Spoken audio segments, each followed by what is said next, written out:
wala po akong balak na yung ano mo rin. Kasi alam mo ko lang sa inyo po yun.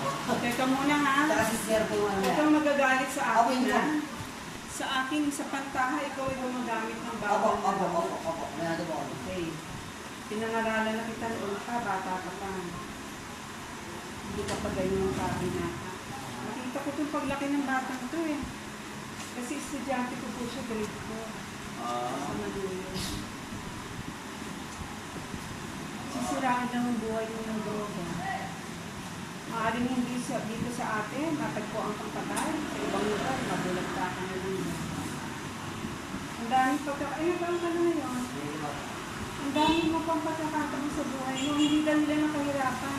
Huwag mo sabihin sa akin, hirap ng buhay. Marami pa akong mga batang estudyante nagtitinda ng galunggong sa palengke. Oh. Nakikita ko, lalaki. Nagtulong sa namin. Nagtitinda yung batang mangga dyan. Yung nanay yun yung estudyante ko eh. Tumutulong sa namin na pagtitinda. Huwag mo sasabihin sa akin na dahil sa kadalasan. Maraming paraan para makaangat tayo sa buhay. Kami rin galing sa hirap. Ngayon, hindi ko kasi masasabi kung oras na yun, ikaw ay nakadroga.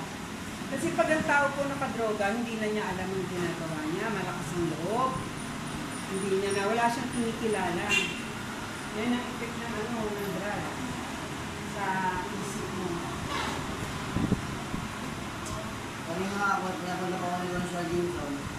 Tapos sabi ko, teka lang po, babalik po ako. Magbibigil lang po ako ng kalaan. Pagkakapit po, nagpili po ako ng kalaan. Yung lang po na kalaan, sumama ng buwan. Parang gusto ko nga po na makaupos ko yung sir para may sabi din yung ano po yung ginawa ko po. Si ano yun, sir? Yung ano po, yung nangyari po doon yung may gabi ng bahay. Kuya G. Opo. Pulis yun. Opo, kaya po, kaya ako po. Sabi mo nga po, kaya ako gusto makaula para masabi ko yung ginagawa. Eh siya po, dapat dalhin sa DSWD. Ang dami na po pala niyang Part na po yan. kaso. Oo. Ang dami niya ng ang dami na palang kaso.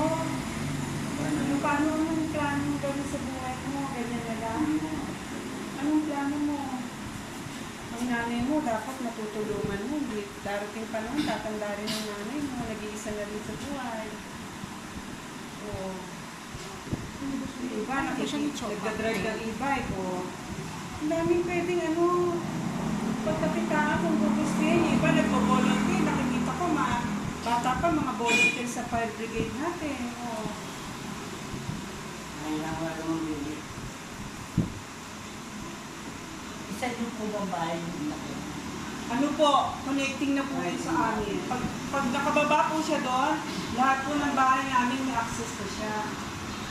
Eh, minsan po, hindi namin iniiwang minsan magparty kami kasi kami lang naman. Kasi kanina po umaga, mga 5:30 po, mga 5:30 po, ay yung operator po ng CCTV namin, nag-repair po namin. Ay na-check po siyang nakita na tumakit po sa lugar na. Kaya ginawa po na, Magkapatid po kami dalawa.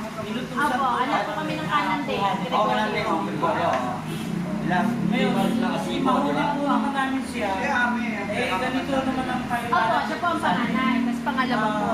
Tapos pangatlo po siya online yung May kasama po ako, Tapos si Kuya nagbibiruan po kami. Ayun Tapos sinelas ko, inihagis niya po sa may buwan. mga lihi. Kaya no choice po ako na umakit po doon sa lugar doon po sa may bahay po doon.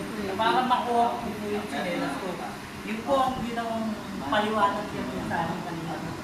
Pero nung pumanik ka, may nakachinelas ka. Doon sa ano po sa kapatid ko po, na MJ po. Ano? Yung sinelas po yung sa kapatid. Yun,